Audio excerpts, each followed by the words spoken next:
Welcome to जज्जा academy Lahore. आज के लेक्चर में हम डिस्कस करेंगे steps to prepare a C program for execution. एक सी के प्रोग्राम को लिखकर उसे एग्जीक्यूट करने तक जितने स्टेप्स इन्वॉल्व होते हैं उन सब को हम प्रैक्टिकली डिस्कस करेंगे। स्टेप्स में शामिल हैं creating and editing a C program, second step है saving a C program, compiling a C program, linking a C program, loading and then executing a C program. Start करते हैं step 1 से, creating and editing a C program. Programs को write down करने के लिए आप कोई IDE यानी इंटीग्रेटेड डेवलपमेंट यूज करते हैं। मैं जिस IDE को यूज करूंगी उसका नाम है टर्बो C++।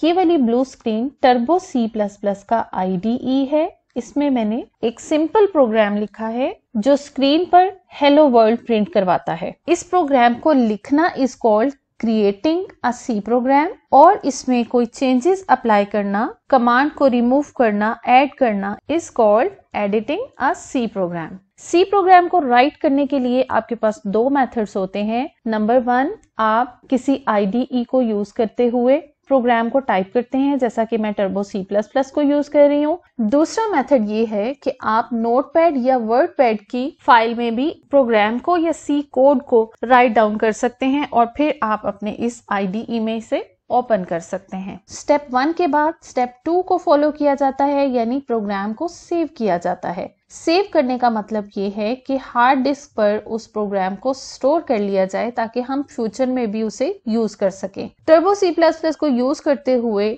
सी प्रोग्राम को सेव करने की शॉर्टकट की है F2 और बाय डिफॉल्ट सी प्रोग्राम बिन के फोल्डर में स्टोर होता है। जब आप अपनी विंडोज में टर्बो C++ इंस्टॉल करते हैं, वहां पर टर्बो C के फोल्डर में जाएं तो BIN का फोल्डर आपको मिलेगा। उस फोल्डर में आपकी तमाम C या C++ की फाइल्स को बाय डिफॉल्ट स्टोर किया जाता है। हम क्योंकि C लैंग्वेज में काम करेंगे इसलिए अपनी तमाम फाइल्स को .c की एक्सटेंशन के साथ सेव करेंगे। अगर आप C कोड को डायरेक्टली राइट कर रहे हैं टर्बो C++ के IDE में, तब भी उसकी एक्सटेंशन .c रखी जाएगी और अगर आप नोटपैड या वर्डपैड को यूज करते हुए प्रोग्राम लिख रहे हैं तो उस फाइल को भी आप .c की एक्सटेंशन के साथ बिन के फोल्डर में सेव करेंगे। फाइल के टैब में जाकर आप यहाँ पर सेव पर क्लिक करने से अपनी फाइल को सेव कर लेंगे या फिर आप शॉर्टकट की यूज कर सकते हैं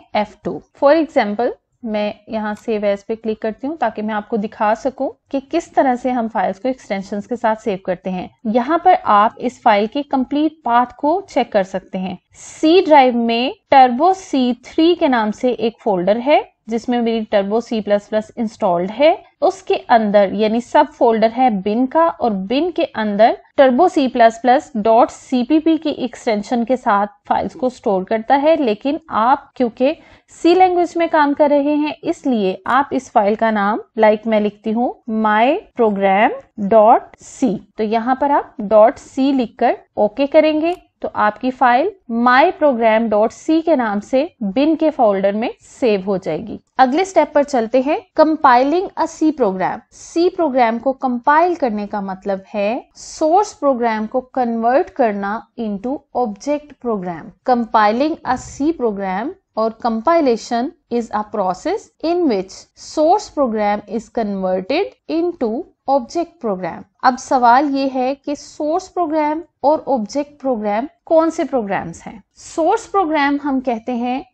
.c की फाइल में स्टोर्ड कोड को। इस फाइल को जो कि my program .c के नाम से स्टोर्ड है, इस फाइल को कहते हैं source code. Source code high level language में लिखा जाता है और हाई लेवल लैंग्वेजेस को ह्यूमन तो अंडरस्टैंड करते हैं लेकिन कंप्यूटर उसे अंडरस्टैंड नहीं कर सकता। इसलिए कंपाइलर को यूज किया जाता है to convert this source program into machine code या मशीन लैंग्वेज ताकि इन इंस्ट्रक्शंस को कंप्यूटर समझ सके और फिर इस टास्क को परफॉर्म कर सके। लिहाजा ये वाला प्रोग्राम हमारा सोर्स कोड होगा और जिस टारगेट प्रोग्राम में कंपाइलर इस सोर्स कोड को कन्वर्ट करेगा, जिसे हमने मशीन लैंग्वेज का नाम दिया है या मशीन कोड का नाम दिया है, उस कोड को कहते हैं ऑब्जेक्ट प्रोग्राम या ऑब्जेक्ट कोड। और इसमें होता ये है कि .c की फाइल को कंपाइलर कन्वर्ट करता है .obj फाइल में, यानी .object फाइल में। कंपाइलेशन के लिए शॉर्टकट की यूज होती है Alt+F9, यानी आप कीबोर्ड से Alt+F9 की को प्रेस करके अपना C कोड कंपाइल कर सकते हैं, या फिर आप टर्बो C++ के कंपाइल के मेन्यू में आएंगे, यहाँ पर क्लिक करके आप सिंपली कंपाइल पे क्लिक करेंगे तो कंपाइलर इस सोर्स प्रोग्राम को ऑब्जेक्ट कोड में कन्वर्ट कर देगा। अगर कोई सिंटैक्स एरर्स होंगे तो वो यहाँ पर मेंशन कर दिए जाएंगे, फिर आपको उन एरर्स को रिमूव करना पड़ेगा, क्योंकि कंपाइलेशन का प्रोसेस तब तक कंप्लीट नहीं हो जाता जब तक कि आपका सोर्स कोड एरर फ्री ना हो। सिंटैक्स एरर्स को रिमूव करने के बाद जब आप उसे कंपाइल करें और यहाँ पर एरर्स में 0 आए, इट मीन्स कि आपका कंपाइलेशन का प्रोसेस सक्सेसफुल रहा और आपके कंप्यूटर के बिन फोल्डर में myprogram.obj के नाम से एक ऑब्जेक्ट फाइल क्रिएट हो जाएगी इस कंपाइलेशन प्रोसेस के नतीजे में। नेक्स्ट स्टेप है linking a C programme. Linker एक सॉफ्टवेयर या एक प्रोग्राम है जो इस ऑब्जेक्ट कोड को, जो अभी अभी हमने .obj के नाम से फाइल क्रिएट की, उस कोड को लिंक करता है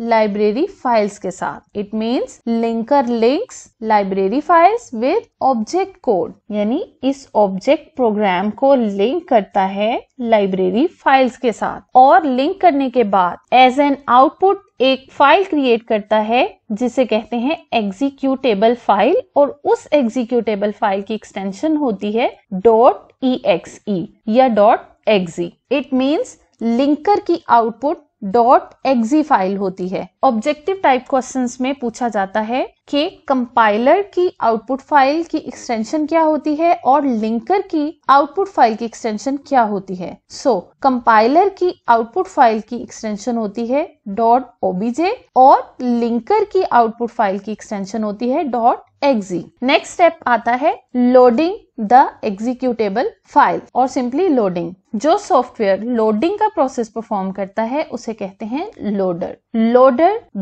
.exe फाइल जिसे लिंकर ने क्रिएट किया था, इस फाइल को मेन मेमोरी में लोड करता है फॉर एग्जीक्यूशन। याद रखें, जब भी हमने किसी प्रोग्राम को एग्जीक्यूट करना हो या किसी प्रोग्राम को ओपन करना हो, फर्स्ट ऑफ ऑल उसे मेन मेमोरी में लोड किया जाता है, फिर उसे वहां से एग्जीक्यूट या रन किया जाता है या ओपन किया जाता है। और सी लैंग्वेज में लोडिंग की रिस्पॉन्सिबिलिटी लोडर की होती है। After loading the executable file into main memory, the last step comes which is executing a program. Program को एग्जीक्यूट करने के लिए या रन करने के लिए टर्बो C++ के रन के मेन्यू पर क्लिक करेंगे और यहाँ से रन का बटन प्रेस करेंगे। रन का बटन प्रेस करते ही प्रोग्राम एग्जीक्यूट हुआ और इसकी आउटपुट, जो कि प्रिंट करवाना था hello world on the output screen, is displayed here. यहाँ पर आप इसकी आउटपुट देख सकते हैं। एग्जीक्यूशन की शॉर्टकट की है Ctrl+F9। अब जैसे ही आप कोई भी की प्रेस करेंगे तो आप अपनी बैक स्क्रीन पर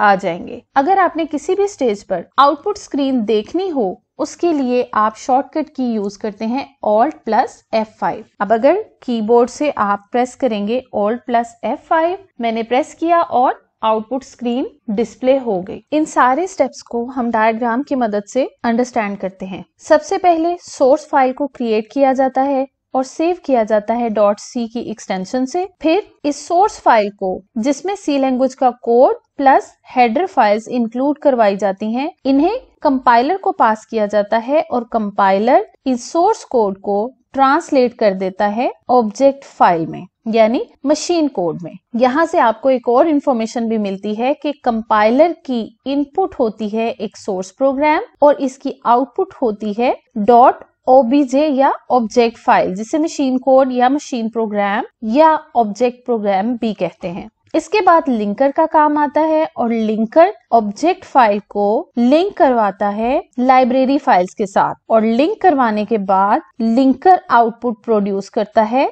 .exe फाइल की, यानी एग्जीक्यूटेबल फाइल। इसके बाद लोडर इस एग्जीक्यूटेबल फाइल को मेन मेमोरी में लोड करता है, जहां से फर्दर इस प्रोग्राम को एग्जीक्यूट किया जाता है और आउटपुट स्क्रीन पर प्रोग्राम की आउटपुट डिस्प्ले करवाई जाती है। ये थे तमाम स्टेप्स जो इन्वॉल्व होते हैं सी प्रोग्राम को क्रिएट करने से लेकर उसे एग्जीक्यूट करने तक। Thank you for watching. For more computer science lectures and other informative videos, subscribe to my channel.